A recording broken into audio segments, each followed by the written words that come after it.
आपका नाम? मेरा नाम जावेद वजीर मसीह है। भाई साहब गैर मुस्लिम, और मैं मज़ाहिब का तालिब इल्म हूँ और आपका बहुत बड़ा फ़ैन हूँ। इसी तरह से मैं डॉक्टर इसरार अहमद साहब का भी फ़ैन हूँ। भाई साहब आप मुसलमान, सबसे बढ़कर भाई साहब आप मुसलमान, आप मुसलमान है क्या गैर मुस्लिम है? जी मैं क्रिश्चियन हूँ। जी हाँ, जी हाँ पूछ सकते हैं। मैं आखिरी नबी मोहम्मद सल्लल्लाहु अलैहि वसल्लम का भी बहुत बड़ा फ़ैन हूँ और फॉलोअर हूँ। मैं एक दो बात करना चाहता हूँ।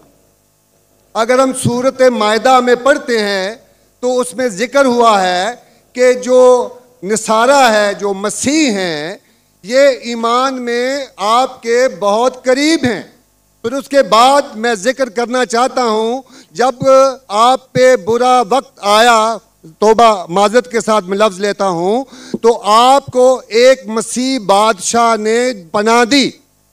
उसके बाद मैं ये देखता हूँ कि हजूर सल्लल्लाहु अलैहि वसल्लम जब अपनी ज़ात में थे तो एक बेवा खातून थी जो आप रास्ते में से गुजरते थे तो आप पे वो कचरा फेंकती थी, लेकिन आप नीचे से देखते हुए मुस्कुरा के चले जाते थे। उसका क्या हुआ कि 2-3 दिन के बाद ये वाक़या ख़त्म हो गया। उसके बाद आपने देखा कि ये क्यों नहीं हो रहा। जब आपने देखा कि वो बिस्तरे बीमारी पे पड़ी हुई है और आपने जाकर उनकी तीमारदारी शुरू कर दी और आपने उनको खाना दिया। उसके सवाल आ रहा हूँ ना भाई, इंटरप्ट क्यों कर रहे हो? मैं ये बात करना चाह रहा हूँ कि मोहम्मद सल्लल्लाहु अलैहि वसल्लम जो हैं वो रहमतुल आलमीन हैं।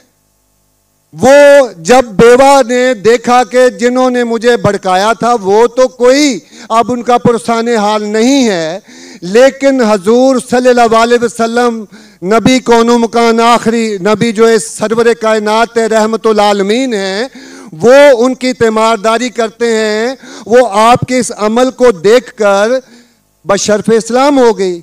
आज मैं अपने मुल्क में देखता हूँ कि मुझे मसीह होते हुए यहाँ नफरत की निगाह से देखा जाता है, जबकि उनको रहमतुल आलमीन कहा गया है। अगर हम अपने मसीहों के साथ वो रवैया नहीं रखेंगे जो हजूर सल्लल्लाहु अलैहि वसल्लम ने रखा है तो वो कैसे रहमतुल आलमीन हैं?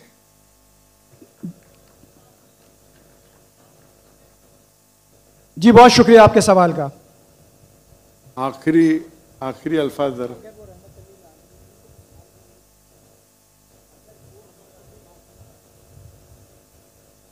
हाँ भाई साहब का अच्छा सवाल है।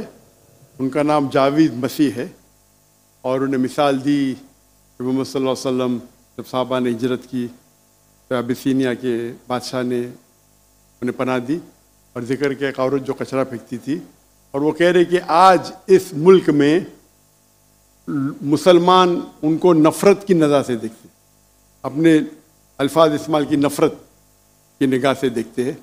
तो क्यों, जब अल्लाह के रसूल रहमतुल आलमीन हैं तो मुसलमान नफ़रत की निगाह से क्यों देखते हैं? कुरान में अल्लाह सुब्हानहू व तआला फरमाते हैं सूरह माइदा में सूरह नंबर 5 आयत नंबर 82 में कि मुसलमान के सबसे करीब वो लोग हैं जो कहते हैं कि वो क्रिश्चियन हैं।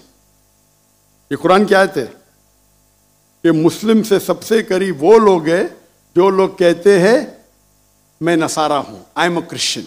ये कुरान की आयत है। और कुरान में 1/3 हिस्सा 1/3 ऑफ द कुरान, तो 1/3 of the Quran is address to, मुखातिब है या अहले किताब, या अहले किताब कहो अहले किताब से, यहूद और नसारा से। तो 1/3 हिस्सा कुरान मजीद का तकरीबन अहले किताब से मुखातिब है।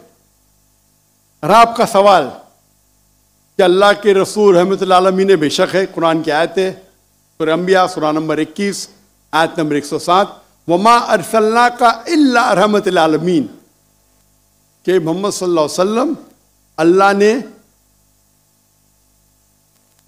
उन्हें रहमतुल आलमीन रहमत बना के भेजा है सारे आलम के लिए, सारे इंसानियत के लिए। वो बेशक है, उस पर कई किताब लिखी गई।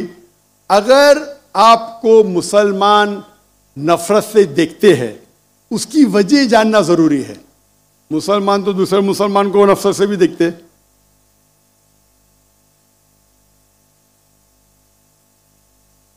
नहीं देखना चाहिए, नहीं देखना चाहिए। अगर वजह एकदम सही है, मैं नहीं जानता हूं क्यों देखते हैं। अगर मैं एक शख्स को देखूंगा जो एक लड़की को छेड़ रहा है तो मुझे भी उससे नफरत आएंगी, चाहे वो मुसलमान हो, चाहे हिंदू हो, चाहे मसीह है। आप समझे ना? तो उस वक्त मुझे हिदायत दी गई है, अगर एक इंसान कोई खवातीन या कोई लड़की का बलात्कार कर रहा है या ज़िना बिल जब्र कर रहा है तो रहमत क्या कहती है?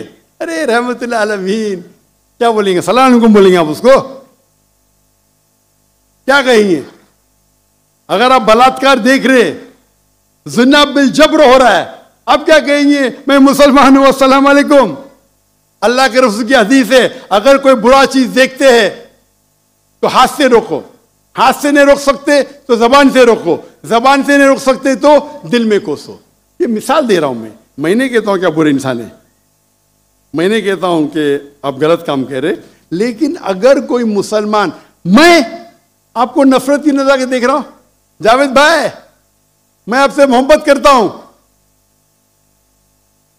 जावेद भाई मैं आपसे मोहब्बत करता हूं, on the microphone please, on the microphone, I love you too. खलास। तो आप ये जनरल स्टेटमेंट देना कि मुसलमान मुझसे नफरत करते हैं, मेरे लिए गाली हो गई ना? नो सर, माजरत, मेरे अकेले साथ नहीं, मेरे तो बहुत अच्छे अच्छे दोस्त हैं, बल्कि बहुत से मेरे दोस्त हैं। माशाअल्लाह।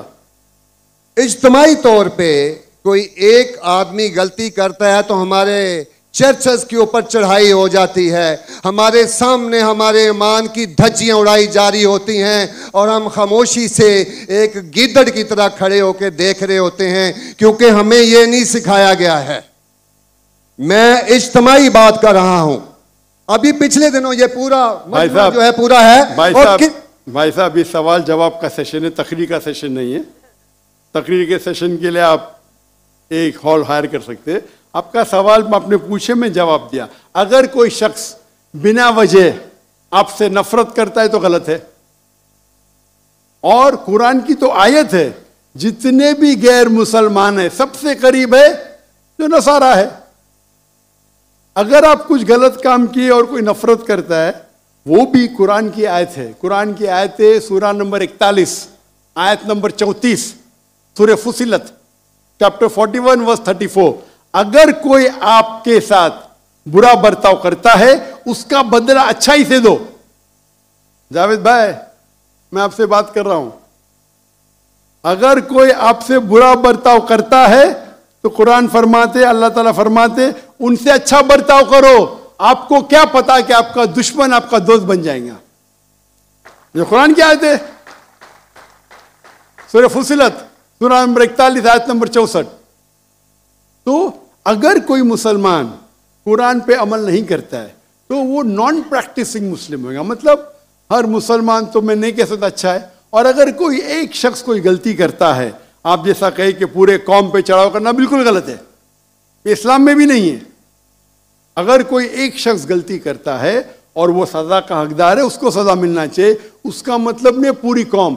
इनफैक्ट अगर आप हिस्ट्री पढ़ेंगे, आप तारीख पढ़ेंगे, आप तारीख में पढ़ो, चाहे वो 6वीं सदी की हो, 7वीं सदी की हो, 8वीं सदी की हो, आप देखेंगे सबसे महफूज अगर कोई जनरल दीन को फॉलो करने, वो इस्लाम के रूल में, इस्लाम अगर रूल कर रहा है उस शहर को, तो जितने गैर मुस्लिम थे वो अपने आप को महफूज समझते थे। क्यों? इस्लाम में है कि आपको इस्लाम कबूल करने का करो, नहीं करने का नो प्रॉब्लम, एक जजिया दो।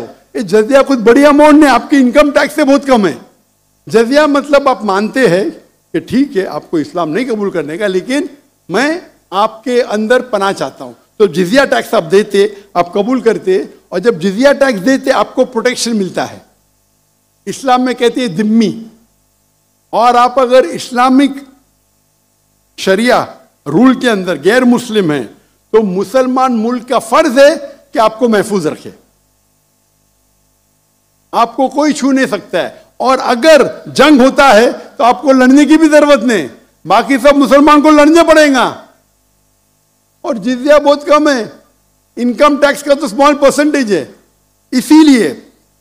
इसीलिए अगर आप हिस्ट्री पढ़ेंगे, जब सलाउद्दीन अय्यूबी ने कॉन्स्टेंटिनोपल पे हमला किया, उस वक्त जो क्रिश्चियंस थे, ईसाई मजहब में कई फिरके थे, ऑर्थोडॉक्स, प्रोटेस्टेंट, कैथलिक्स, खुद ईसाई लोग अपने बाकी ईसाई भाइयों से उनका कत्ल करते थे।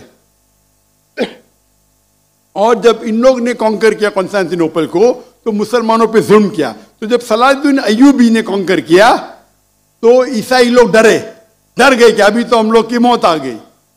तो उनने कहा, मैं सलाउद्दीन अय्यूबी हूं, मैं मुसलमान हूं, आप मेरे राज में महफूज है। और इतना हिस्ट्री पढ़ेंगे आप, क्रिश्चियंस, ईसाई चाहते थे कि सलाउद्दीन अय्यूबी रूल करे ताकि वो महफूज हो।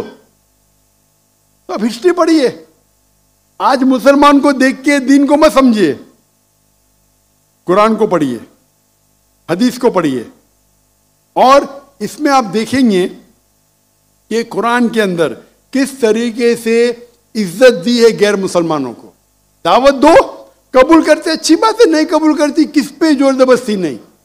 अगर कोई इस्लामिक मुल्क में कोई भी चर्च है या टेंपल है, उसे डिस्ट्रॉय करने की इजाजत नहीं, अनलेस वो कोई फितना कर रहा है। ये सब उसूल है। वो फितना कर रहा है तो अलग बात है। तो एक इस्लामिक मुल्क में सबसे ज्यादा महफूज है मुसलमान। और मैं मिसाल देता हूं, मेरी जाम में से आ रहा हूं, मलेशिया में हिंदू 6% है, 6.3%, 6.3% है। आप कंपेयर करेंगे बिटवीन इंडिया, जिस तरीके से इंडिया माइनॉरिटी मुसलमानों को ट्रीट करता है, हम 14.3% है according to the Indian government, वहां मलेशिया में 6.2%।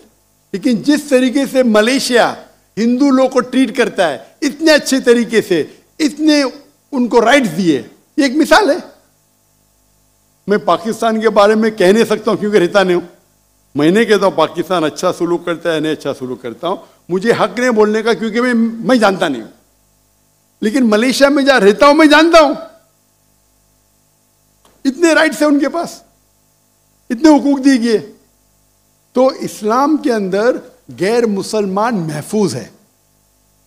सिर्फ फितना नहीं करना चाहिए, कि कुरान कहते हैं फितना इज वर्स देन मौत, कत्ल से और खराब है।